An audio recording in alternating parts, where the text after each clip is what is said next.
नमस्कार विद्यार्थी मित्रांनो, यूपीएससी कॉलेज राजूरमध्ये मी मनस्वी आपलं स्वागत करतो. मित्रांनो, कालच्या व्हिडिओमध्ये आपण त्यामध्ये बघितलं होतं की त्यामध्ये आपण अर्थव्यवस्था याची ओळख आपण बघितली होती. अर्थव्यवस्था कशाला म्हणतात, अर्थशास्त्र कशाला म्हणतात, त्याचा उद्गाता कोण आहे आणि त्याचा उगम कशा प्रकारे झालेला आहे आणि आपल्याला सिलेबसमध्ये तो कोणत्या भागामध्ये आहे, कोणत्या पेपरमध्ये आहे आणि यूपीएससी एक्झामिनेशन मेन्समध्ये आणि प्रिलिम्समध्ये आपल्याला कशा प्रकारे ते प्रश्न विचारले जातात, तर याचं उदाहरण सुद्धा मी तुम्हाला त्यामध्ये काल सांगितलं होतं. तर इंट्रोडक्शन ऑफ इकॉनॉमिक्स हे काल आपण बघितलेलं आहे. आज आपल्याला या लेक्चरमध्ये आपल्याला बघायचं आहे त्यामध्ये रिव्हर सिस्टम. आणि रिव्हर सिस्टम म्हणजे त्याला मराठीमध्ये म्हणतात नदी प्रणाली. आता नदी प्रणाली शिकत असताना जेव्हा आपण ट्रॅडिशनल कॉलेज लेवलला आपल्या स्कूल लेवलला जे शिकतो तर ते आपण शिकत असताना आपण चॅप्टर वाईज शिकतो. पण हा जो सिलेबस आहे आपला हा सिव्हिल सर्व्हिसेसचा सिलेबस आहे. आपले यामध्ये डिग्रीचा सिलेबस नसून हा सिव्हिल सर्व्हिसेसचा सिलेबस आहे. तर आपल्याला यामध्ये टॉपिक्स वाईज अभ्यास करायचा आहे. म्हणजे आपल्याला एक रिव्हर सिस्टम, रिव्हर घेतली तर रिव्हरमध्ये त्यामध्ये कशा प्रकारे टोटल जिओग्राफी आपली येते तर ते त्यामध्ये आपल्याला बघायचं आहे. जसं माउंट घेतला आपण की पर्वत घेतला त्यामध्ये सर्व त्यामध्ये आलं. म्हणजे आपल्याला अभ्यास असा करायचा आहे तर कन्सेप्ट वाईज अभ्यास करायचा आहे. तुमच्याकडे नेहमी कॉपी आणि पेन असणं आवश्यक आहे. ज्या काही मी ज्या डायग्राम या व्हिडिओमध्ये लेक्चरमध्ये ज्या काढत आहे त्या तुमच्या ड्रॉज होणं आवश्यक आहे. तुमच्याकडे अभ्यास करत असताना, लेक्चर बघत असताना तुमच्याकडे सिलेबसची प्रिंट असणं आवश्यक आहे. आपला जो आजचा जो कन्सेप्ट आहे तर तो कन्सेप्ट आहे रिव्हर सिस्टम. आणि रिव्हर सिस्टम मधला आपल्याला त्यामध्ये बघायचं आहे की आपला आहे जनरल स्टडीज 1 म्हणजे GS1, जनरल स्टडीज म्हणजे सामान्य अध्ययन. आणि सामान्य अध्ययनामध्ये त्यामध्ये आपल्याला बघायचं आहे की नदी प्रणाली, त्याला इंग्लिशमध्ये म्हणू आपण रिव्हर सिस्टम. आता बघा यामध्ये रिव्हर सिस्टम ही तुम्हाला थोडं लेक्चर वेगळं वाटत असेल पण सायंटिफिक मेथडनं मी स्वतःच्या प्रिपेअर केलेला आहे की आपण कन्सेप्ट वाईज अभ्यास कसा करायचा. म्हणजे how to study of concept in every examination, in academic examination and our competitive examination, because the syllabus of competitive examination is same as UPSC examination. So we have to discuss river system. बघा आता यामध्ये आपल्याला अभ्यास करायचा आहे की river system म्हणजे काय आणि रिव्हर सिस्टम कशाला आपण म्हणायचं. फक्त मी इथे एक शब्द लिहितो तर त्यामध्ये शब्द लिहितो, शब्दाचं नाव आहे रिव्हर. रिव्हर म्हणू आणि मराठीमध्ये त्याला म्हणू आपण नदी. आता बघा, आता आपल्याला मी अगोदर तुम्हाला सांगितलं की आपल्याला अभ्यास असा करायचा की तो कन्सेप्ट वाईज अभ्यास करायचा. आपल्याला चॅप्टर संपवायचा नाही, आपल्याला कसं करायचं कन्सेप्ट वाईज अभ्यास करायचा आणि त्याची इंटरलिंकिंग कशी करायची हे त्यामध्ये आपल्याला बघायचं आहे. इंटरलिंकिंग काल पण मी तुम्हाला सांगितलं की मी हे मेथड तयार केलेला आहे. IQ मेथड म्हणतात त्याला. प्लस दुसरी एक मेथड आहे HLM मेथड आहे. प्लस त्यामध्ये तिसरी मेथड आहे 5W प्लस 1H ही मेथड आहे. प्लस त्यामध्ये निमोनिक्स मेथड त्याला म्हणू आपण अजून एक निमोनिक्स मेथड आहे. Mnemonics method shortcut mnemonics method त्यामध्ये आहे. नंतर त्यामध्ये डायग्रामच्या द्वारे आपण कसा अभ्यास त्यामध्ये करायचा, आपला अभ्यास कसा सायंटिफिक पद्धतीनं हा सोप्या पद्धतीनं आपण समजून घेऊ शकतो हे त्यामध्ये आपल्याला बघायचं आहे. नंतर त्यामध्ये पिक्चर आपला कसा आला पाहिजे, म्हणजे पिक्चरच्या द्वारे जे इमॅजिनेशन म्हणतो आपण त्याद्वारे आपण कसा अभ्यास करायचा. नंतर व्हिज्युअलायझेशन आहे, व्हिज्युअलायझेशनच्या द्वारे आपण कसा अभ्यास करायचा. तर ह्या detail information it is scientific method to study. म्हणजे याचा अर्थ असा आहे की हे रिव्हर किंवा नदी हे जे कन्सेप्ट आहे आपला हे बघण्याच्या अगोदर काही बेसिक कन्सेप्ट आहे ते मी तुम्हाला त्या अगोदर आपण अनालिसिस त्याचं करू. तर ह्या तुम्हाला समजायचं 5 मिनिटांमध्ये आपण बघू की मेथड काय आहे. ठीक आहे, बघा काल तुम्हाला सांगितलं मी IP म्हणजे याचा interlinking quality improvement program, interlinking quality improvement program plus HLM method म्हणजे हार्वर्ड लॉ मेथड. हे आपल्या अमेरिकामध्ये म्हणजे USA मध्ये एक हार्वर्ड लॉ स्कूल आहे.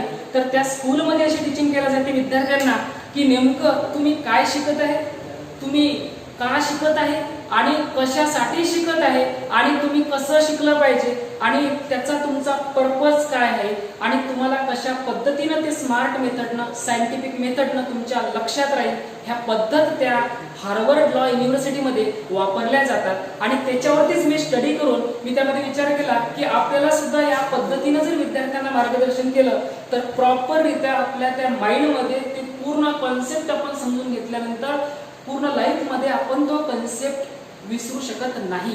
आणि त्यामध्ये कसं आहे, कोणताही सब्जेक्ट तुम्ही शिका तर आपले कन्सेप्ट अगोदर क्लिअर पाहिजे. त्यामध्ये ते बेसिक कन्सेप्ट झाले, त्याच्या संकल्पना काय आहे ते प्रत्येक गोष्ट आपल्याला समजली पाहिजे, तेव्हाच आपला विषय आणि कोणताही विषय आपल्याला समजतो. म्हणून ते अगोदर आपल्याला ह्या गोष्टी करणं ह्या खूप महत्त्वाच्या आहे. आता बघा, त्यामध्ये पहिली सांगितली तुम्हाला इंटरलिंकिंग क्वालिटी इम्प्रूव्हमेंट प्रोग्राम. त्यामध्ये इंटरलिंक करायचं आहे. काल एक्झाम्पल तुम्हाला दिलं, इकॉनॉमिक्स आहे, पर्यावरणाशी रिलेटेड आहे. इकॉनॉमिक्स सायन्सशी रिलेटेड आहे. इकॉनॉमिक्स भूगोलाशी रिलेटेड आहे. भूगोल अर्थशास्त्राशी रिलेटेड आहे. अर्थशास्त्र चालू घडामोडीशी रिलेटेड आहे. असं आपल्याला पूर्ण कन्सेप्च्युअल, पूर्ण असं एकत्रित अभ्यास असा करायचा आहे. आपल्याला ब्रॉड माइंड ठेवून अभ्यास करायचा आहे. कारण आपला सिलेबस असा आहे की हा सिव्हिल सर्व्हिसेस एक्झामिनेशनचा सिलेबस आहे. आपल्याला फक्त प्रश्नांची उत्तरं लिहून आपल्याला पास व्हायचं नाही, तर त्यामध्ये आपल्याला आपली इम्प्रूव्हमेंट करायची आहे according to civil services examination syllabus. तर बघा, दुसरी मेथड त्यामध्ये HLM method, Harvard law method, याचं सुद्धा मी तुम्हाला अनालिसिस सांगितलं. तिसरं त्यामध्ये 5W + 1H. आता बघा काय आहे 5W आणि 1H. 5W + 1H. आता तुम्हाला एक्झाम्पल सांगतो मी याचं की 5W 1H आपण कशाला म्हणायचं, म्हणजे त्याचा अभ्यास आपण कसा करायचा. बघा, आता सिंधू संस्कृती आहे प्राचीन इतिहासामध्ये. सिंधू संस्कृती त्याला म्हणतात, सिंधू संस्कृती, सिंधू कल्चर. ठीक आहे. आता हा शब्द आहे, तर आपल्याला नेमकं सिंधू संस्कृती वाचायचं आहे तर आपण ते कशा पद्धतीने वाचलं पाहिजे. UPSCचा डिमांड काय, आपला जो सिव्हिल सर्व्हिसेसचा सिलेबस याचा डिमांड काय, आणि एका सजग नागरिकाने कशा प्रकारे त्याचा अभ्यास करावा, ह्या गोष्टी आपल्याला यामध्ये बघायच्या आहेत. बघा, सिंधू संस्कृती हा एक शब्द मी घेतला किंवा एक कॉन्सेप्ट घेतला. It is concept. आता हा जो कॉन्सेप्ट आहे तर यामधून आपल्याला बघायचा आहे, आपल्याला यूज करायचा आहे की 5W + 1H. तर 5W म्हणजे काय, तर पहिला W मी इथे घेतो, त्याला म्हणू आपण व्हाट. पहिला W व्हाट. व्हाट म्हणजे काय, काय. ठीक आहे. तर याचा अर्थ असा आहे की सिंधू संस्कृती काय आहे, म्हणजे आपण वाचणं कसं आवश्यक आहे, कसा तो कॉन्सेप्ट समजून घेणं आवश्यक आहे. मग इथे लिहितो मी heading, how to read. How to read any concept. How to read म्हणजे सिंधू संस्कृतीचं नाही तर कोणताही कॉन्सेप्ट आपण कसा वाचावा हे त्यामध्ये. हाऊ टू रीड कसं वाचावं, पहिला W मी त्याला W1 म्हणू आपण. व्हाट म्हणजे काय, सिंधू संस्कृती काय आहे, म्हणजे काय आहे सिंधू संस्कृती. सिंधू संस्कृती उगम कसा झाला, नेमकं कशाला सिंधू संस्कृती आपण म्हणायचं, कोणत्या काळामध्ये ती झालेली आहे, ती प्राचीन आहे की मध्ययुगीन आहे की आधुनिक आहे, कोणत्या ठिकाणी आहे, कोणत्या देशामध्ये आहे, तिथं त्यामध्ये आपल्याला ते बघायचं आहे. आता दुसरा W त्यामध्ये म्हणू आपण की व्हेअर. W दुसरा W व्हेअर म्हणजे त्याला W2 म्हणू आपण. व्हेअर म्हणजे कोठे. मग आता या W वरून म्हणजे दुसऱ्या W वरून आपण समजून घेऊ शकतो की सिंधू संस्कृती उदयाला कोण्या ठिकाणी आली, कोठे आली. आला दुसरा W म्हणजे व्हेअर, कोण्या ठिकाणी आली. बघा, तिसरा W त्याला W3 म्हणू आपण, व्हेन. व्हेन म्हणजे केव्हा. व्हेन म्हणजे याला काय म्हणायचं आपण, केव्हा.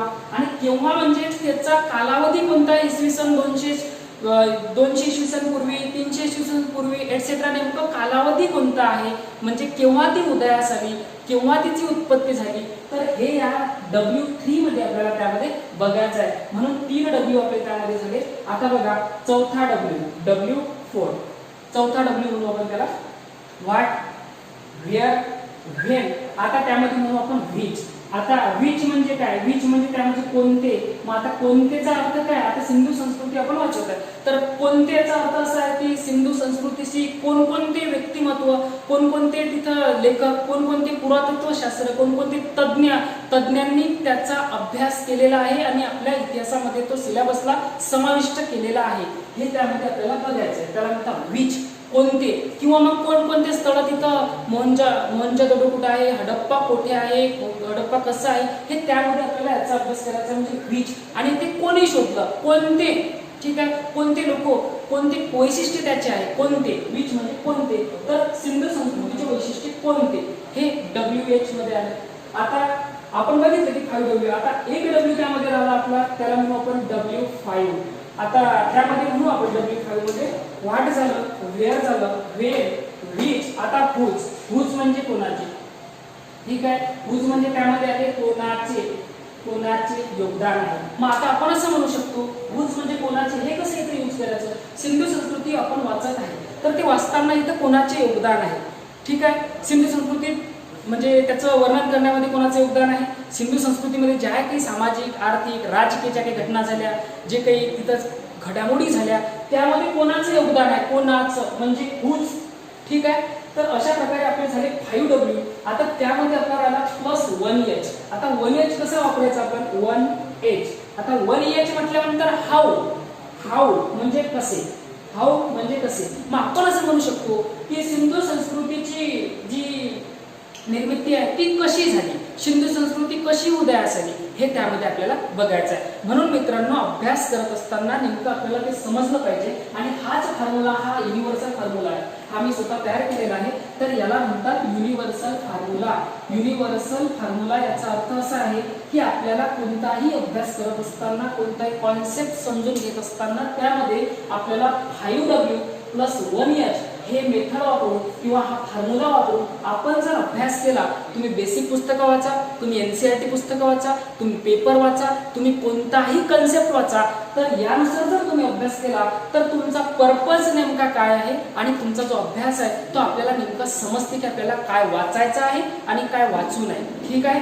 आणि आपलं जे BA सिव्हिल सर्व्हिस जो सिलेबस आहे हा पूर्णतः UPSC ला फॉलो करते, हा पूर्णतः MPSC ला फॉलो करते. स्टेट SSC झालं, त्यामध्ये बँकिंग झालं, रेल्वे, आर्मी, नेव्ही, एअरफोर्स एवढ्याही परीक्षेला ते चालते. तर त्यामध्ये आपण अभ्यास करताना हे पद्धत वापरणं आवश्यक आहे. ही पद्धत तुम्हाला कोणत्या कॉलेजमध्ये, कोणत्या क्लासमध्ये सांगितल्या जात नाही, पण मी ते स्वतः ते तयार केलेली आहे की आपल्या विद्यार्थ्यांना त्यामध्ये प्रॉब्लेम काय येतात, वाचावं कसं. सर्वच आपण म्हणतो अभ्यास करतो, पण तो कसा करा हे पण महत्वाचं आहे. कोणत्या मेथडनं तो करा हे पण त्यामध्ये महत्वाचं आहे. ठीक आहे. आता तुम्हाला ते डिटेलमध्ये समजलेलं असेल.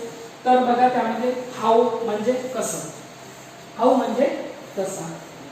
ठीक आहे. तर यामध्ये आपण हाऊचं काय सांगितलं तुम्हाला की सिंधू संस्कृतीचा उगम कसा झाला किंवा ती उदयास कशी आली. ठीक आहे. अशा प्रकारे कोणताही सब्जेक्ट आपण वाचणं आवश्यक आहे.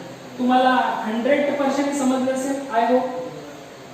ठीक आहे. तर यामध्ये आता मित्रांनो समोरचं त्यामध्ये बघायचं निमोनिक्स मेथड. आता निमोनिक्स मेथड मध्ये यामध्ये काय राहते, यामध्ये कोडिंग डिकोडिंग आपलं राहते की आपण आता समजा एखाद्या पर्वत रांगा आहे, एक्झाम्पल मी घेतो. आता हा उत्तर भारत आहे आपला, इथं जम्मू अँड काश्मीर राज्य आहे, इथं लडाख आहे म्हणजे लडाख जिल्हा, आपलं लडाख केंद्रशासित प्रदेश आहे, केंद्रशासित प्रदेश आणि जम्मू केंद्रशासित प्रदेश. ठीक आहे. तर यामध्ये आपल्याला उत्तर भारतामध्ये ज्या काही पर्वत रांगा आहे त्या परीक्षेमध्ये तुम्हाला विचारलं जातात. त्या परीक्षेमध्ये उत्तर ते दक्षिणेतले क्रम लावा, पूर्व ते पश्चिमेतले क्रम लावा. मग तो क्रम आपण पाठांतर करू शकतो का? नाही, कारण आपला ब्रेन तेवढा पॉवरफुल नसतो. तर त्यासाठी आपल्याला हे मेथड वापरणं पडतात. तर त्याला म्हणू आपण निमोनिक्स मेथड. आता बघा, तर त्यामध्ये मी तुम्हाला सांगतो ही मेथड कशी वापरायची, कुठं वापरायची. आता बघा, ही एक पर्वत रांग आहे, ही पुसतो मी. परत ही दुसरी पर्वत रांग आहे, ही तिसरी पर्वत रांग आहे आणि ही चौथी पर्वत रांग आहे. असा प्रश्न तुम्हाला विचारलेला आहे UPSC प्रिलिम्स मध्ये, राज्यसेवेमध्ये सुद्धा प्रश्न असे विचारले जातात. आपला जो सिव्हिल सर्व्हिसेसचा पेपर आहे त्यामध्ये सुद्धा आन्सर रायटिंग मध्ये अशाच प्रकारे करायला लागते की उत्तर ते दक्षिणेकडे क्रम कसा आहे ते आपल्याला माहिती पाहिजे. ठीक आहे. तर बघा, आता यामध्ये मी तुम्हाला सांगतो की ह्या रांगा कोणत्या आहे उत्तर भारतातील. असा प्रश्न आला आपल्याला की कोणत्या रांगा आहे, उत्तर ते दक्षिण. ही बाजू कोणती आहे, नॉर्थ. नॉर्थ मीन्स उत्तर. ही कोणती आहे, साऊथ. साऊथ मीन्स दक्षिण. ठीक आहे. तर यामध्ये आपल्याला रंगांचा क्रम लावायचा आहे. तर त्यामध्ये बघा, आता त्यामध्ये कशा रंगांचा क्रम आहे ते आपण त्यामध्ये तयार करू. आता बघा, यामध्ये पहिली आहे त्यामध्ये काराकोरम. काराकोरम रांग, काराकोरम पर्वतरांग. काराकोरम पर्वतरांग हिमालयामधली पहिली पर्वतरांग आहे.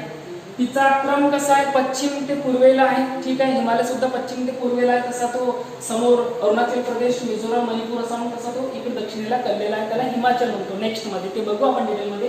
दुसरी काराकोरम. नंतर इथं लडाख, बरोबर आहे. ती लडाख आता जस्ट काय झालेला आहे, लडाख आता केंद्रशासित प्रदेश झालेला आहे. ठीक आहे. लडाख केंद्रशासित प्रदेश कशाला म्हणतात की त्याचं जे शासन आहे ते केंद्राच्या मार्फत चालते. ठीक आहे.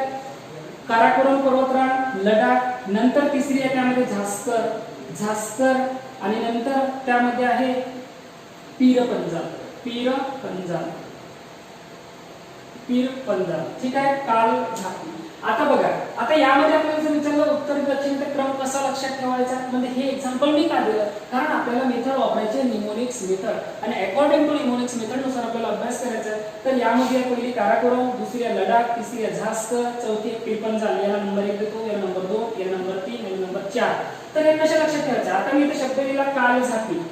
कालझापी म्हणजे लक्षात ठेवायचं नॉर्थ टू साऊथ, म्हणजे उत्तर ते दक्षिण च्या दरम्यान आहे कालझापी. ठीक आहे, झालं तुमचं क्लिअर. एक प्रश्न तुम्हाला म्हटला, जर आपण थेरोटिकल उत्तर लिहायचं तर आपण उत्तर तसं सुद्धा लिहू शकतो, तर त्याला म्हणतात कालझापी. ठीक आहे, तर यालाच म्हणायचं आपण निमोनिक्स मेथड. याला काय म्हणतो आपण, निमोनिक्स मेथड, किंवा मग याला आपण कोडिंग सुद्धा म्हणू शकतो.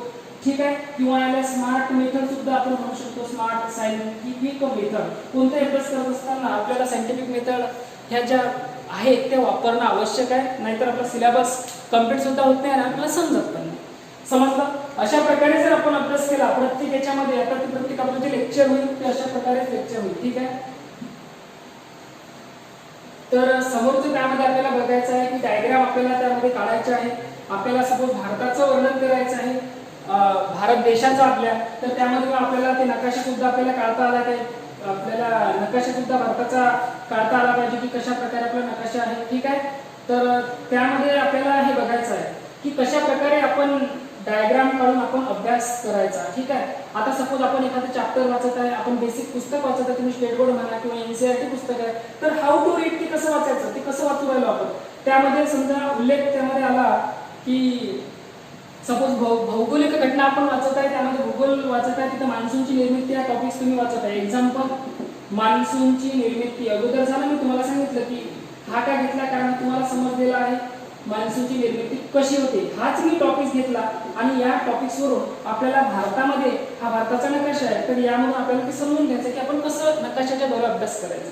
बघा, मान्सूनची निर्मिती कुठे होते, आपण सांगितलं होतं की बाबा केरळ नावाचं राज्य आहे दक्षिणेला. ठीक आहे, दक्षिणेला केरळ नावाचं राज्य आहे, तिथं ती मालाबार नावाची किनारपट्टी आहे. कोणती किनारपट्टी, मालाबार आहे. तिथं 30 मेला मान्सून तिथे येतात, मान्सून वारे तिथे येतात. कधी येतात, 30 मेला तिथे मान्सून वारे येतात. नंतर अख्ख्या 5 दिवसानंतर म्हणजे 5 जूनला ते कुठे येतात, कोकण किनारपट्टी म्हणजे दक्षिण महाराष्ट्रातील कोकण किनारपट्टी मधील सिंधुदुर्ग जिल्ह्याच्या दक्षिणेला ते येतात 5 जूनला. आणि नंतर आफ्टर 2 डेज 2 दिवसानंतर 2 जून त्यामध्ये म्हणू आपण 7 जूनला अख्ख्या महाराष्ट्रामध्ये ते पाऊस देण्यास सुरुवात करतात. तर हे डायग्राम मध्ये आपल्याला ते दाखवता आलं पाहिजे. म्हणजे तुम्ही जे वाक्यामध्ये जे लिहितो आपण ते न लिहिता जर आपण डायग्राम मध्ये समजून घेतलं तर आपला कॉन्सेप्ट हा पूर्ण आपल्या ब्रेनला, आपण जे न्यूरॉन आपल्या ब्रेनमध्ये ते लक्षात ठेवतात. कोणते थेरॉटिकल आपण लक्षात ठेवू शकत नाही. जर आपण पूर्ण ते आपल्या याच्यात सेव्ह केलं तर माणूस पागल सुद्धा त्यामध्ये होऊ शकते. म्हणून त्यामध्ये आपण पिक्चरायझेशन, व्हिज्युअलायझेशन, त्यामध्ये निमोनिक्स मेथड, डिकोडिंग मेथड अशा विविध मेथडचा आपण त्यामध्ये वापर करावा आणि आपला अभ्यास सुलभ रीतीने करावा. ठीक आहे, तर अशा प्रकारे एक्झाम्पल आहे. बघा, हे झालं एक मान्सून. ठीक आहे, हा कन्सेप्ट सुद्धा तुम्हाला समजलेला असेल. आता त्यामध्ये पिक्चरायझेशन करायचं. पिक्चरायझेशन, पर्वतरांगा आहे, पर्वतरांगा कशा आहे, नदी आहे, कोणत्या नद्या कोणत्या दिशेने वाहतात, पूर्वेकडे नद्या कोणत्या, पश्चिमेकडे कोणत्या, तर ते त्यामध्ये आपल्याला बघायचं आहे. व्हिज्युअलायझेशन, आता एक्झाम्पल तुम्हाला सांगतो की व्हिज्युअलायझेशन कसं करायचं. सपोज 1857 चा उठाव आहे, किंवा त्यामध्ये आपण म्हणू की 1942 1942 मध्ये चले जाव आहे. चले जाव कोणाशी संबंधित आहे, तर महात्मा गांधीजींशी. ठीक आहे, तर त्यामध्ये असं व्हिज्युअलायझेशन करायचं की चले जाव होता उठाव चालू आहे, मी त्यामध्ये आहे, आपण इंग्रजांना म्हणजे त्यामध्ये पिटाळून लावण्याचा आपण त्यामध्ये प्रयत्न करत आहे, ते आपल्यावर वार करत आहे, असं व्हिज्युअलायझेशन करायचं पिक्चरमध्ये.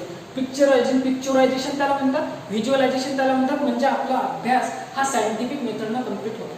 ठीक आहे, सर्व मेथड आपल्याला समजल्या. तर मित्रांनो, आता आपण नेक्स्ट जो टॉपिक्स आहे आपला, त्या टॉपिककडे आपण बोलू आणि त्या टॉपिकचं हे बघू आपण की कशा प्रकारे आपण त्यामध्ये आपल्या स्टडी करायचं. ठीक आहे, तर बघा, पहिला टॉपिक त्यामध्ये मी तुम्हाला सांगतो की प्रत्येक जण आपल्याला सांगतात, शिक्षक सांगतात अभ्यास करा, घरचे सांगतात अभ्यास करा, पण अभ्यास कसा करा हे पण त्यामध्ये महत्त्वाचं आहे. आता त्यामध्ये बघू, ह्या नंबर ऑफ मेथड आहे आणि त्याला आपण प्रायोरिटी देऊ की कशा प्रकारे आपण अभ्यास करायचा. तर यामध्ये मी पहिला पॉइंट आहे नंबर 1 त्याला देतो आणि त्यामध्ये आपण ते लिहू की अभ्यास कसा करायचा. बी सिव्हिल सर्व्हिसेस असो, कॉम्पिटिटिव्ह एक्झामिनेशन असो. ठीक आहे, बोथ तुमचा एकत्रच सिलेबस आहे. टार्गेट असं ठेवायचं की आपल्याला सिव्हिल सर्व्हिसेस क्वालिफाय करायचे. हे एक्झाम तर तुम्ही A+ मार्क्स तुम्हाला पडलेच पाहिजे, पडतात, पण आपलं टार्गेट असं असलं पाहिजे मेथडनुसार की पहिलं त्यामध्ये तुमचं असलं पाहिजे, तुम्हाला सिलेबस आमच्या कॉलेजकडून तुम्हाला सिलेबसचे प्रिंट आहे ते मिळालेले आहे. सिलेबस अनालिसिस लेक्चर आहे ते सुद्धा मी त्यामध्ये तुम्हाला अपलोड केलेलं आहे. तर सिलेबस अनालिसिसचं लेक्चर आहे, तर सिलेबस अनालिसिस आपण कसा करावा, म्हणजे सिलेबस आपल्याला काय दिलेलं आहे, कोणते सब्जेक्ट त्यामध्ये दिलेले आहे, नेमकं ते काय आहे. अनालिसिस म्हणजे त्याचं विश्लेषण करायचं की 5W1H जे मी तुम्हाला वर सांगितलेलं आहे त्यानुसार त्याचं आपल्याला विश्लेषण करायचं. अभ्यास करताना सिलेबस अगोदर आपला तोंडपाठ असणं आवश्यक आहे. आपल्याला कोणत्या टॉपिक्स आहे अकॉर्डिंग टू टॉपिक्स नुसार आपल्याला अभ्यास करायचा आहे. आपल्याला कोणत्याही सब्जेक्टमध्ये विशेषता प्राप्त करायची नाही, आपल्याला तज्ञ व्हायचं नाही. पण जो सिलेबस दिलेला आयोगानं किंवा आपल्या सिव्हिल सर्व्हिसेसची काही युनिव्हर्सिटी आहे त्या सिलेबसनुसार आपल्याला अभ्यास करायचा आहे. म्हणून पहिला पॉईंट सिलेबस अनालिसिस हे करणं गरजेचं आहे. हा व्हिडिओ सुद्धा तुम्ही बघितलेला असेल. दुसरा पॉईंट त्यामध्ये आहे, दुसऱ्यामध्ये क्वेश्चन पेपर, क्यूपी म्हणतो मी शॉर्टमध्ये. क्वेश्चन पेपर याचा अर्थ असा आहे की ज्या प्रश्नपत्रिका झालेल्या आहे आपल्या 2-3 वर्षाच्या युनिव्हर्सिटीच्या आपल्या किंवा मग त्या आयोगाच्या सुद्धा तुम्ही काढू शकता. कारण युनिव्हर्सिटीची एक्झामिनेशन आणि आयोगाची मेन्स एक्झामिनेशन UPSCची म्हणू आपण, तर हे रिटर्न आहे, पारंपरिक आहे. आपल्याला वर्णनात्मक उत्तर द्यावे लागतात. तुम्हाला ते सुद्धा मी अगोदरच्या व्हिडिओमध्ये सांगितलं की प्रश्न कसे विचारले जातात, उत्तर आपल्याला त्याला कसं पाहिजे आणि कशा प्रकारे त्याचे पॉईंट टू पॉईंट प्राधान्यानुसार आपण त्याचं उत्तर लिहिणं आवश्यक आहे. 150 शब्दामध्ये किंवा 200 शब्दामध्ये, मग त्याचे लिमिट वर्ड लिमिट कसं पाहिजे, ठीक आहे. तर हे त्यामध्ये अगोदर तुम्ही बघितलेलं आहे. फक्त त्यामध्ये सेकंड नंबरला क्वेश्चन पेपर अनालिसिस. आता क्वेश्चन पेपर अनालिसिस म्हणजेच काय, आता अनालिसिस कसं करावं की याचा फायदा फक्त तुम्हाला BA सिव्हिल सर्व्हिसमध्येच नाही, तर तुम्ही असं समजा की आपली सिव्हिल सर्व्हिसची तयारी चालू आहे. तर त्यामध्ये बघा अनालिसिस कसं करायचं क्वेश्चन पेपरचं. पहिला पॉईंट मी देतो की trend wise analysis. Trend wise analysis. मग ट्रेंड वाईज अनालिसिस म्हणजे याचा अर्थ असा आहे, ट्रेंड म्हणजेच काय, आता सपोज आपल्याला कोणत्या एक्झाम मध्ये इतिहास, भूगोल, अर्थशास्त्र, राज्यव्यवस्था, पर्यावरण, करंट अफेअर, विज्ञान ह्या कन्सेप्ट आपला 7-8 सब्जेक्ट असतात, आपल्याला 7 सब्जेक्ट. तर त्याचा ट्रेंड वाईज म्हणजे काय, म्हणजे सर्वात जास्त कोणत्या भागावरती प्रश्न विचारलेला आहे पहिलं अगोदर कसं अनालिसिस करायचं. पहिल्या भागाचा फक्त जिओग्राफी आहे, तर जिओग्राफीवरती मग त्यामध्ये मला जिओग्राफीवरती कसे प्रश्न विचारलेले आहे, किती विचारलेले आहे. मग आता समजा एक्झाम्पल म्हणून जिओग्राफीवर 10 प्रश्न विचारलेले आहेत. सेकंड नंबरला समजा हिस्ट्री असेल, हिस्ट्रीवरती 9 आलेले असेल. मग त्यामध्ये इकॉनॉमिक्स आहे त्याच्यावरती समजा 8 आलेले असेल. पर्यावरण त्याच्यावरती 6-7 आलेले असेल. तसं उतरता क्रमाने ट्रेंड वाईज त्याचं अनालिसिस करायचं आणि ज्या कन्सेप्टवरती ज्या टॉपिक्सवरती सर्वात जास्त प्रश्न विचारलेला आहे त्याचं अनालिसिस आपण करायचं. म्हणजे जिओग्राफीवरती 10 आणि ट्रेंड पहिला नंबर 1, 2, 3 आणि 4 अशा प्रकारे आपली क्रमिक नुसार आपल्याला अनालिसिस करता आलं पाहिजे. हे झालं trend wise analysis. Trend wise याला म्हणतात की सर्वात जास्त प्रश्न कोणत्या टॉपिक्सवरती कोणत्या सब्जेक्टवरती विचारले जातात. दुसरं आपण त्यामध्ये असं म्हणू शकतो की त्यामध्ये म्हणू आपण की त्याचं पॅटर्न कसं आहे, स्वरूप म्हणजे स्वरूप म्हणू आपण. स्वरूप कशाचं स्वरूप, प्रश्नांचे स्वरूप. प्रश्नांचे स्वरूप कसं आहे, आता समजा युनिव्हर्सिटीचा पेपर आहे आपला 2016-17 किंवा मागच्या वर्षीचा, तर त्यामध्ये प्रश्नाचं स्वरूप कसं आहे, म्हणजे प्रश्न कसा विचारला. मग त्यामध्ये सपोज एखादं इतिहास असेल, मग इतिहासातला प्रश्न विचारला तुम्हाला की मध्ययुगीन कालीन संस्कृतीचं त्यामध्ये सामाजिक, आर्थिक आणि राजकीय ज्या घटना होतात त्याविषयी त्याचं वर्णन करा, याविषयी त्याचं वर्णन करा, असा प्रश्न आलेला आहे. तर मग त्याचं ते स्वरूप आपण त्यामध्ये आपण जाणून घ्यायचं की प्रश्न कसे विचारले जातात अकॉर्डिंग टू UPSC सिलेबस आणि नंतर आपला सिव्हिल सर्व्हिसेसचा सिलेबस बोथ सेमच आहे. त्यानुसार आपण पॅटर्न अभ्यास करायचा, वेगळं काहीच नाही. हे तुमची सिव्हिल सर्व्हिसेसचीच तयारी असंच पकडा. स्वरूप प्रश्नांचे हे दुसरं 2 नंबरला त्याचं अनालिसिस करायचं. नंबर 3ला त्यामध्ये येते प्रश्न स्वरूप झालं. आता त्यामध्ये आपण असं करू शकतो की टॉपिक्स महत्वाचे, टॉपिक्स वाईज सिलेबस म्हणजे कोणत्या टॉपिक्स मध्ये सर्वात जास्त प्रश्न विचारलेले आहे आणि विचारण्याचा ट्रेंड आहे त्याचं अनालिसिस आपण करणं आवश्यक आहे, म्हणजे टॉपिक्स. ठीक आहे, अशा प्रकारे आपले हे असलं पाहिजे, असं तुम्ही स्टडी त्यामध्ये करा. तर त्यामध्ये समोरचा तिसरा पॉईंट आहे आपला.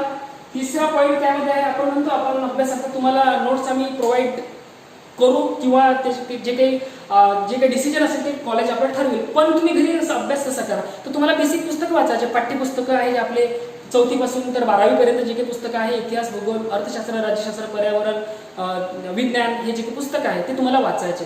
पण ते कसे वाचावं ते तुम्हाला त्यामध्ये सांगतो की basic books, how to read basics books. कारण आपला सिलेबस आहे, तुम्हाला बेसिक बुक्स आहे ते तुमचे कम्प्लीट त्यामधून झाले पाहिजे. पण ते कसे वाचावं, बाय सायंटिफिक मेथडनं आपल्याला ते काय करायचे आहे, वापरायचे, म्हणजे अभ्यास करायचा आहे. मग आता सायंटिफिक मेथड म्हणजेच काय, आपण म्हणतो वाचा, पण काय वाचा. तुम्हाला मी सांगितलेलं आहे की मेथड कोणत्या वापरायच्या, 5W+1H ही मेथड आली पाहिजे. ठीक आहे. IQ मेथड आली पाहिजे प्लस HLM ही मेथड आली पाहिजे. हे तिन्ही मेथड मी तुम्हाला त्यामध्ये अगोदर आपण डिस्कस केल्या. तिन्ही मेथड तुम्हाला सांगितलेले आहे, परत त्याचं रिव्हिजन करत नाही. बघा आता त्यामध्ये ह्या मेथड वापरून तुम्ही त्यामध्ये अभ्यास करायचा. ठीक आहे.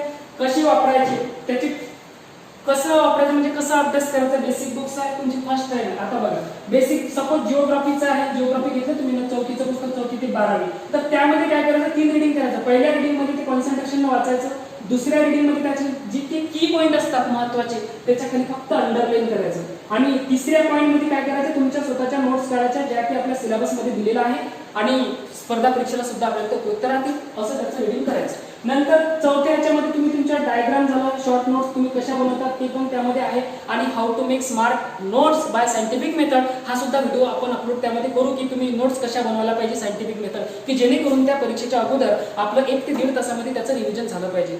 तर त्यानुसार आपल्याला ते यामध्ये करायचं आहे. ठीक आहे. अशा मेथडनं तुम्ही अभ्यास करा.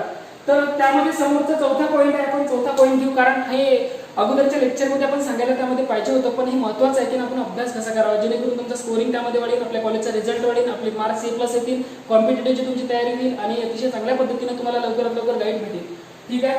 तर यामध्ये आता समोरचं त्यामध्ये घेऊ. आता हाऊ टू रीड झालं. आता त्यामध्ये आपण हाऊ टू मेक नोट्स म्हणताना स्मार्ट म्हणू आपण, स्मार्ट मायक्रो नोट्स.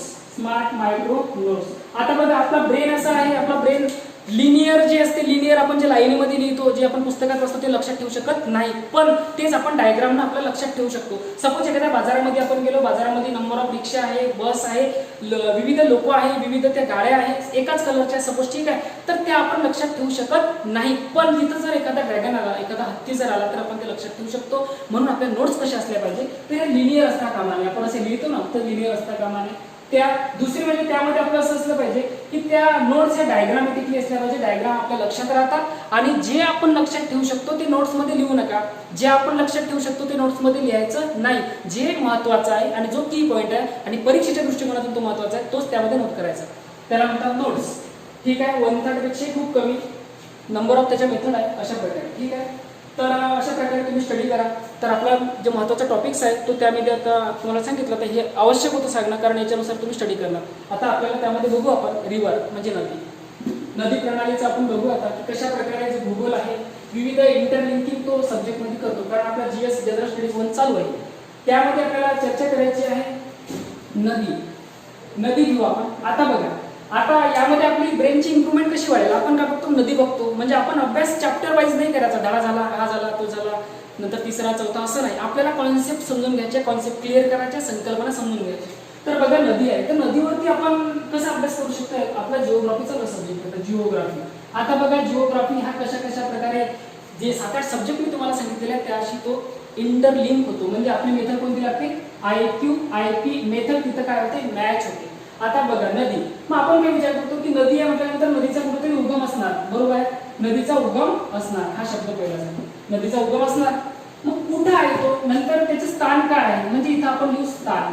ठीक आहे. झाला दुसरा प्रश्न काय की नदीचं स्थान कुठे आहे, म्हणजे नदीचा उगम कुठे आहे, नदीचं स्थान कुठे आहे, दुसरा प्रश्न क्लिअर झाला. आता तिसरा, आता आपण बघतो की नदी नेहमी ही तुम्हाला माहिती असेल की त्यामध्ये कोणत्याही डोंगरावरून किंवा उंच भागाकडून छोटे म्हणजे खालच्या भागाकडे नदीचा उगम होत असतो किंवा नदी फ्लो होत असते, हे आपल्याला माहिती आहे. तर बघा नदी फ्लो होत असताना अगोदर तिचा उगम एखाद्या डोंगरावरून असेल. ठीक आहे. एक्झाम्पल आपण गंगा रिव्हर घेऊ, म्हणजे गंगा नदी म्हणून एक गंगा नदी हा हिमालय माउंटेन आहे, कोणता, हिमालय माउंटेन. तर तिथून गंगोत्री नावाचं काय आहे, गंगोत्री नावाचं उगम स्थान आहे. तर त्याचं स्थान मी सांगता नाही, एकच एक्झाम्पल सांगतो, पण आपण हा जो भूगोल सब्जेक्टच नाही तर हे सर्व सब्जेक्टमध्ये जर असं इंटरलिंक केलं तर मला तरी असं वाटतं की सर्व आपलं इंटरलिंक करून आपण अभ्यास आपला क्लिअर होतो. फक्त अर्थशास्त्र शिकत तर अर्थशास्त्रच नाही, त्यामध्ये सर्व ओव्हरऑल आपलं आलं पाहिजे, कारण असा ब्रॉड माइंड आपल्याला बनवावं लागेल. ट्रॅडिशनल जे एक्झाम आहे, ट्रॅडिशनल अकॅडमीची कॉलेजला आपण शिकतो त्याच्यापेक्षा कितीतरी पटीने हा सिव्हिल सर्व्हिसचा सिलेबस आहे, हा याच पद्धतीने तुम्ही अभ्यास जर केला तर येणाऱ्या 3 वर्षामध्ये आपली सिव्हिल सर्व्हिसची जबरदस्त तयारी होते.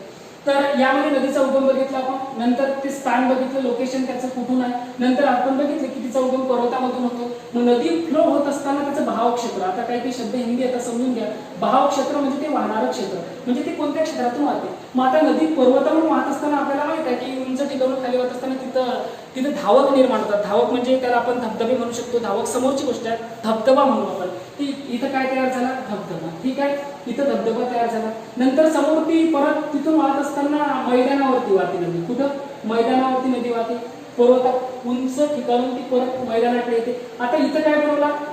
माउंटेन वरती धबधबा बनवला, म्हणजे वरून खाली फोर्स मध्ये पाणी, खूप फोर्स न पडणे, त्याला धबधबा म्हणतात. नंतर मैदानामध्ये आली. मैदानामध्ये काय बनेल नदी? तर मैदानामध्ये नदी तिथं काय बनेल? धावक बनेल. धावक म्हणजे थोडासा मंद उतार राहतो, तर याला धावक म्हणतात. त्याला रॅपिड्स म्हणतात इंग्लिशमध्ये, त्याला मराठीमध्ये धावक म्हणतात. की तिथं असा टर्न असेल तर त्याच्यावर पाणी असं थोडं फ्लो होईल खाली, तर धावक निर्माण.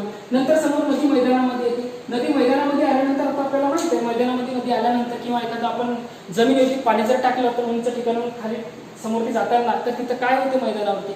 मैदानावरती नदीच्या सोबत जे काही गाळाचं प्रमाण असते, जे त्याला रेतीचं प्रमाण असते किंवा ते खडकाची जी काही झीज झालेली असते, ते सर्व माती ते गाळासोबत वाहून ते काय होते? या मैदानावरती साचायला लागते. कारण मैदानामध्ये नदी असं स्ट्रेटला वाहत असते, तिथं फारसा उतार नसतो, तो खूप मंद गतीचा उतार असतो. आणि ती नदी इथं वाहत असताना इथं गाळाचं प्रमाण ती वाहत आणते. आणि इथं काय होते? गाळाचं प्रमाण नदीच्या पात्रामध्ये जर साचलं तर तिथं काय होते? गाळ साचतो. आणि गाळ साचल्यामुळे काय होते? त्या पाण्याला समोर जाण्यासाठी मार्ग मिळत नाही. त्यामुळे काय होते? की पाणी या दिशेनं वाहते, एक या दिशेनं वाहते, काही या दिशेनं वाहतात, काही या दिशेने. अशा प्रकारे ते झाडाच्या ज्या आपल्या मुळा ज्या असतात त्या प्रकारे वितरिका तिथं निर्माण होतात. याला काय म्हणायचं? वितरिका. म्हणजे नदी वाहत असताना जर गाळमध्ये आला तर त्याला जर विरोध झाला आणि त्याला विरोध होऊन जर विविध मार्गाने पाणी पास होण्यासाठी जर प्रयत्न करत असेल आणि जे पॅटर्न तिथं निर्माण होत असेल स्थिती, तर याला म्हणायचं वितरिका. म्हणजे इथं काय झालं? वितरिका निर्माण झालं. आणि वितरिका निर्माण झाल्यानंतर कोणतीही नदी बघा, आता ज्या पूर्वेला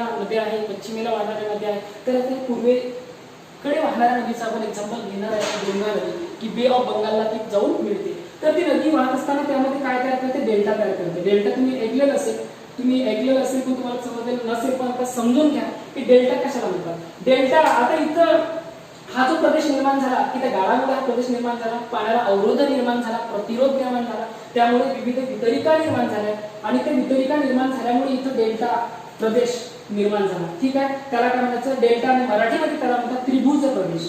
त्रिभुज प्रदेश निर्माण झाला, अशा त्रिकोणासारखा प्रदेश झाला इथं निर्माण, तर त्याला म्हणतात त्रिभुज प्रदेश.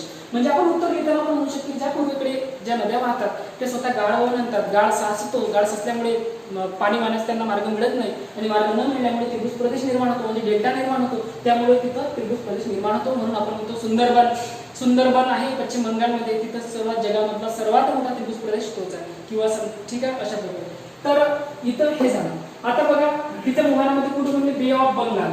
बे ऑफ बंगाल म्हणजे बंगालच्या उपसागराला ती नदी मिळाली. कोणती नदी आहे? ती पूर्वेकडे वाहणारी नदी आहे. इथपर्यंत तुम्हाला समजलं. फक्त शब्द होता नदी, म्हणजे आपला माइंड कसा विचार करायचा आपण इथपर्यंत. ठीक आहे, आता बघा, आता दुसरा पॉईंट त्यामध्ये आपण असं म्हणू शकतो की ती नदी वाहत असताना, फ्लो होत असताना, ती नदी वाहत असताना त्यामध्ये म्हणू आपण की काही त्या नदीच्या काठी किंवा त्या नदीला उजवीकडून काही येणाऱ्या उपनद्या असतात, काही डावीकडून येणाऱ्या उपनद्या असतात. मग आता उजवीकडून येणाऱ्या उपनद्या, डावीकडून येणाऱ्या उपनद्या, पण त्यामध्ये त्या उपनद्यांचा उगम कोणत्या ठिकाणी आहे, कुठून आहे, किती उंचीवरती आहे, कोणत्या पठारावरतून आहे किंवा कोणत्या शिखरावरतून आहे, कोणत्या पर्वतावरतून आहे, हे सुद्धा नॉलेज, हे सुद्धा आपल्याला तिथं इन्फॉर्मेशन आपण कलेक्ट करायची, म्हणजे विचार करायचा. इमॅजिनेशन. युपीएससीची परीक्षा इमॅजिनेशनची परीक्षा आहे, आणि हेच सिलेबस युपीएससीने म्हणून आपल्याच बीएस सिव्हिल सर्व्हिसमध्ये तो काय केला? अटॅच केलेला आहे. ठीक आहे, तर अशा प्रकारे आपण विचार करायचा. झालं. तर इथून आपण उपनद्या आहेत त्याचं सुद्धा कोणत्या, त्याचं नाव, त्या नद्यांचं नाव हे सुद्धा माहिती पाहिजे. नद्यांचं नाव, त्यांचं लोकेशन, इथं येऊन त्या मिळतात. इथं येताना त्याचा संगम होतो. मग आता संगम होताना आपण बघितलेलं असेल की काही धार्मिक स्थळं असतात, काही पर्यटन स्थळ असतात, किंवा एखादं सिटी असते किंवा एखादं शहर असते, तिथं काहीतरी लोकेशन असते, पर्यटन स्थळ म्हणा. ठीक आहे, तर ते तिथं आहे. ते कोणतं आहे? त्या संगमावरती कोणत्या ठिकाणी आहे, किती उंचीवरती, त्याचा पण आपल्याला अभ्यास करायचा. तिसरा पॉईंट त्यामध्ये आपण, नदी फ्लो होत असताना फक्त नदी फ्लोच होत नाही, तर ती काहीतरी जंगलातून सुद्धा, म्हणजे जंगलातून वाहत असते. ठीक आहे, फॉरेस्ट म्हणून नदी वाहते. नंतर नदी वाहत असताना ती काही एनपी म्हणजे नॅशनल पार्क आपण त्याला म्हणतो, राष्ट्रीय उद्यान. मग ती कोणत्या राष्ट्रीय उद्यानातून वाहत आहे, ती किती किलोमीटर मध्ये वाहत आहे, त्या उद्यानामध्ये कोणकोणते वनस्पती तिथं आढळतात, त्या वनस्पतीची उंची किती आहे, आणि त्या नदीचा एरिया तिथं किती आहे, किती किलोमीटर एरिया आहे, किती स्क्वेअर किलोमीटर आहे. तर याचा डिटेलमध्ये अभ्यास आपल्याला नदीवरून आपण करू शकतो. मग आता एक्झाम्पल देतो, आता काझीरंगा नॅशनल पार्क आहे आसाममध्ये, नंतर मानस नॅशनल पार्क आहे, त्यामधून कोणत्या नद्या वाहतात असे पण प्रश्न विचारले जातात की इथून नॅशनल पार्क देतात, इथून त्यामध्ये आपल्याला ह्याचं प्रमाण देतात, नदीची नावं देतात, किंवा परीक्षेमध्ये आपल्याला उत्तर लिहिताना लिहास लागते की ती काझीरंगा नॅशनल पार्कमधून ही नदी वाहत असून एवढ्या किलोमीटर वाहते आणि तिथं हे वनस्पती एवढी उंची, ठीक आहे, असं ते आपल्याला कनेक्ट करायचं, इंटरलिंक करायचं. नॅशनल पार्क झालं. नंतर नदी वाहत असताना चौथा पॉईंट त्यामध्ये आपण म्हणू नदीच्या ठिकाणी काही शहरं बसतात, मानव वस्ती, शहरे बसतात, मानव वस्ती. एक्झाम्पल आपण घेतलं गंगा नदीचं, कारण गंगा नदी उत्तर मैदानामध्ये सर्वात मोठी नदी आहे भारतामध्ये, तर त्यामध्ये मानव वस्ती तिथं बसते. का बसते? कारण त्या मानव वस्ती त्या ज्या जलसंसाधन आहे, पाणी आहे, त्याचा यूज करतात. कशासाठी? शेतीसाठी यूज करतात, त्यासाठी विद्युत निर्मितीसाठी यूज करतात. नंतर त्यांचं जे चरित्र दररोजचं दैनंदिन गरजा आहे त्या भागवण्यासाठी यूज करतात. नंतर त्या एरियामध्ये कृषीसाठी ज्या पाटबंधाऱ्याच्या द्वारे पाणी त्यांना त्या शेताला पुरवल्या जाते त्यासाठी ते यूज करतात. तर त्यासाठी म्हणून मानव वस्ती तिथं बसते. मग आता मानव वस्ती तिथं बसते याचा अर्थ इथं काय होते? अगोदर ते झाडं तोडल्या जातात, तिथे इरॅडिकेशन होते, डिफॉरेस्टेशन म्हणतो आपण त्याला. तिथं झाडं तोडून तिथं वस्ती बसते. दुसऱ्या प्रकारे फक्त मानव वस्तीच नसते, तर त्यामध्ये काही औद्योगिक शहर असतात, काही औद्योगिक शहरं सुद्धा असतात. एक्झाम्पल आपण कानपूर घेऊ. आता कानपूर म्हटल्यानंतर कोण्या राज्यामध्ये येते? आता हे पण माहिती पाहिजे आपल्याला की उत्तर प्रदेश राज्यामध्ये आहे, ते अलाहाबादमध्ये आहे, म्हणजे अलाहाबादच्या जवळ आहे आणि ते गंगा नदीच्या किनारी बसलेलं आहे. आणि तिथं कशाचं उत्पादन होते? तर तिथं त्या चांबड्याच्या वस्तू, ज्या चपला आपण वापरतो चांबड्यापासून, त्या चांबड्याच्या वस्तू तिथं बनतात, चपला त्या बनतात आणि ते तिथं फॅक्टरी आहे. आता बघा, मानव वस्ती आणि औद्योगिक. आता हे जे झालं, आता हे इथपर्यंत आपण आलो होतो, तर हे आलो सोसायटीशी कनेक्ट झाला. सोसायटी म्हणजे समाज. आता इथपर्यंत जे होतं आपलं ते पूर्ण ही जिओग्राफी होतं आपलं. आता आपण सोसायटीशी आलो, म्हणजे समाज काय आहे त्यामध्ये आपलं क्लिअर झालं, म्हणजे सोसायटीची आपली लिंक होत आहे. सोसायटी म्हणजे त्याला आपण समाज म्हणू. काही इंग्लिश शब्द आहेत ते सुद्धा समजून घ्या. तर समाज आहे, समाजाशी आपण रिलेट झालो. नंतर औद्योगिक शहर आहे. आता बघा, काही उत्पादन बनत असताना ते प्रदूषित पाणी, जे काही त्यांचं रिझर्व असते प्रदूषित पाणी, त्यामध्ये ते प्रदूषित पाणी त्या नदीमध्ये सोडतात. आणि नदीमध्ये सोडल्यामुळे काय होते? त्या नदीच्या पाण्याची जलीय वनस्पती जे असते, जलीय जे प्राणी असतात त्यांच्यावर त्याचा परिणाम होऊन त्यांची जलीय जे परिसंस्था आहे ते काय होते? मृत होते, ते मरते, ते प्राणी मरतात, तिथले ती वनस्पती मरतात, शेवाळ मरतात. त्यामुळे काय होते की ती आपण जैवविविधता म्हणतो, नेक्स्ट लेक्चरमध्ये आहेच आपल्याला पर्यावरणामध्ये. आता बघा, तर ते त्याचं काय होते? त्याचा ऱ्हास होते. म्हणजे आता तिसरा सब्जेक्ट कनेक्ट झाला आपल्या भूगोलाशी, पर्यावरण, जैवविविधता म्हणजे बायोडायव्हर्सिटी. तुम्हाला सांगितलं की जैवविविधता म्हणजे काय? विविध जीव. जैव म्हणजे जीव आणि विविधता म्हणजे डिफरन्स. विविध जीव त्यांच्यामध्ये फरक राहतो, म्हणजे विविध जीव, वनस्पती, प्राणी, त्यामध्ये विविध वनस्पतीच्या त्यांच्या जाती, नंतर नंबर ऑफ जाती आहे प्राण्यांच्या, नंबर ऑफ जाती वनस्पतींच्या, त्यामध्ये त्याला म्हणतात जैवविविधता, बायोडायव्हर्सिटी. तर हा कनेक्ट झाला बायोडायव्हर्सिटी. कारण का कनेक्ट झाला?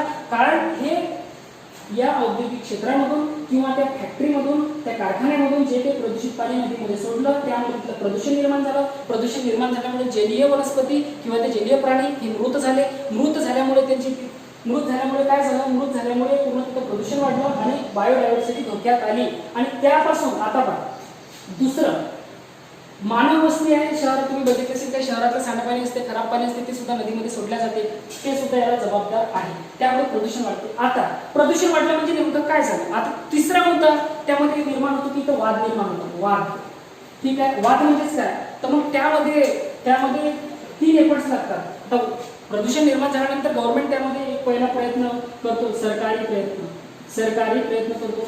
म्हणजे इथं काय आलं? आता इथं पब्लिक ऍडमिनिस्ट्रेशन आलं, किंवा मग याला आपण त्यामध्ये लॉ म्हणू. लॉ म्हणजे कायदा, हा सुद्धा यामध्ये आला की त्यामध्ये सरकारी प्रयत्न केला जातो की तुम्ही नदीमध्ये प्रदूषित पाणी सोडू नका, अदरवाईज तुमच्यावर कारवाई केल्या जाईल. झालं, हे त्यामध्ये सोडल्या जाते, म्हणजे प्रयत्न तिथे केला जाते, सरकारी प्रयत्न. दुसरा प्रयत्न त्याला केला जातो, त्यामध्ये सामाजिक लेवलवरती प्रयत्न केला जातो. जे काही मी डायग्राम लिहित आहे तशा प्रकारे डायग्राम तुम्ही काढला तरी चालेल. सामाजिक प्रयत्न केले जातात. आणि सामाजिक प्रयत्न म्हणजे त्यामध्ये आपण म्हणू काही समाजसेवक असतात, नर्मदा बचाव आंदोलनासाठी काही नित्यानंद नावाचे जे काही समाजसेवक आहेत, तर ते नर्मदा नदी वाचवण्यासाठी, म्हणजे त्यामध्ये प्रदूषित पाणी सोडू नका किंवा त्यांच्या जे दोन्ही दुतर्फा साईडचे जे काही वृक्ष आहेत ते तुम्ही तोडू नका, त्यासाठी ते विरोध करत आहे. तर याला सामाजिक लेवलवरती ते प्रयत्न करत आहे. तिसरं त्यामध्ये लेजिस्लेटिव्ह एफर्ट्स म्हणजे वैधानिक प्रयत्न, म्हणजे कायद्याच्या द्वारे. एक्झाम्पल आपण त्याचं देऊ की एनजीटी. म्हणजेच काय? नॅशनल ग्रीन ट्रायब्युनल न्यूज मध्ये तुम्ही ऐकलेलं असेल. तर या नॅशनल ग्रीन ट्रायब्युनल काय म्हणते की तुम्ही नर्मदा बचाव आंदोलन, त्यामध्ये नमामि गंगे, जर गंगा नदीमध्ये तुम्ही जर प्रदूषित पाणी जर हे केलं असेल, त्या एरियामध्ये तुम्ही जर फॅक्टरी जर उघडलं असेल तर तुम्हाला त्यामध्ये तुमच्या कारवाई करण्यात येईल, किंवा तुम्ही या एरियामध्ये मानव वस्ती किंवा जे काही प्रदूषण आहे ते तुम्ही करू नका, अदरवाईज तुमच्या कारवाई करण्यात येईल, असं एनजीटी एक प्राधिकरण आहे नॅशनल ग्रीन ट्रायब्युनल, तर ते ठरवलं. आपलं आलं एनजीटीकडे म्हणजे लॉ अँड ऑर्डर पर्यंत आपण पोहोचलो, म्हणजे क्वालिटीमध्ये येते, क्वालिटी अँड गव्हर्नन्स. ठीक आहे, तर यामध्ये आपण ते आलो. समोर त्यामध्ये काय होते, आता नदी वाहत असताना नदीवरती नदी वाहत असताना त्या नदीचं काय असते तर आपल्याला त्याचा उपयोग करत असतो. उपयोग आता तिथे म्हणू आपण आर्थिक उपयोग, म्हणजे आलं अर्थशास्त्र, आर्थिक उपयोग. फक्त नदीपासून आपण सुरुवात झाली, आर्थिक उपयोग. मग आर्थिक उपयोग म्हणजे काय, नदीवरती आपण डॅम बनवतो, सरोवर बनवतो किंवा एखादं धरण बांधतो. तर आता इथे आपण एक डॅम घेतला, नदीवरती धरण, म्हणजे डॅम बांधण्यासाठी काय केलं जाते, नदीचं पाणी अडवलं जाते, नदीचं पाणी अडवलं जाते. आणि दुसरी गोष्ट म्हणजे तिथं जे काही मानव वस्ती बसते त्याचं स्थलांतर केलं जाते, म्हणजे ती वस्ती तिथून दुसरीकडे शिफ्ट केल्या जाते, म्हणजे त्यांच्यावरती सुद्धा त्याचा परिणाम झाला. तर इथं डॅम बनवला जाते. आता डॅम तो कोणत्या प्रकारचा आहे, तो ग्रॅव्हिटी डॅम आहे की तो चेक डॅम आहे, तर हे कोणते प्रकार आहे आणि त्या डॅमचं साईड इफेक्ट तिथं काय होतात आणि त्याचे फायदे काय होतात. तर पहिलं आपण बघू की त्याचा फायदा काय आहे डॅमचा. पहिलं म्हणजे जो डॅम आपण तिथं सरोवर जे काही धरण बनवू त्यामुळे आपल्या पृथ्वीवरती काय होते, तिथं प्रेशर निर्माण होते, आणि प्रेशर निर्माण झाल्यामुळे तिथं भविष्यामध्ये म्हणा किंवा काही वर्षानंतर तिथं भूकंपाचे धक्के येण्याचे काय होते, तिथं भूकंपाचं म्हणजे संभाव्यता असते की भूकंप होण्याची. तर यामध्ये हे झालं. नंतर त्यामध्ये पहिलं स्थलांतर तिथं झालं. आता स्थलांतर हा मानवी भूगोलाशी संबंधित आहे, लोकांशी संबंधित आहे. स्थलांतर हा इकॉनॉमिक्स म्हणजे अर्थशास्त्र आपल्या सिलेबसमध्ये आहे, त्याच्याशी संबंधित आहे. तर इथं हे निर्माण होतं, लोक स्थलांतर करतात, वनांची वृक्षतोड केल्या जाते, नंतर तिथे डॅम बनवला जाते. ठीक आहे, आता डॅम बनवलं जाते, हे डॅम बनला, नंतर काय होते, डॅम बनल्यानंतर त्याचा उपयोग करायचा असतो, कारण आपल्याला काहीतरी उपयोग करायसाठी बनवायचं असते. मग त्या नदीवरती आपल्याला सिंचाई पद्धती किंवा सिंचाई परियोजना, सिंचाई योजना हे त्यामध्ये आखल्या जातात. सिंचाई योजना, आता एक्झाम्पल जर म्हटलं सिंचाई योजनेचं, तर त्यामध्ये आपण असं म्हणू शकतो की भाखडा नांगल प्रकल्प आहे. भाखडा नांगल प्रकल्प आहे हिमाचल प्रदेश, पंजाब या दोन्ही राज्यामध्ये. भाखडा नांगल हा प्रकल्प आहे, तो नदीवरती तो सुरुवात बांधला, पण त्याचा आता यूज काय करायचा, शेतांना पाणी देण्यासाठी. मग आता त्याचे उद्देश काय निर्माण होतात, आता हे बघा, एक प्रकल्प आहे, तर त्या प्रकल्पाचे युजेस आपण ते बघू. ही डायग्राम तुम्ही अगोदर काढलेली असेल, फक्त तुम्ही कॉन्सेप्ट समजतात तरी तुम्हाला ती व्यवस्थित समजणार आहे.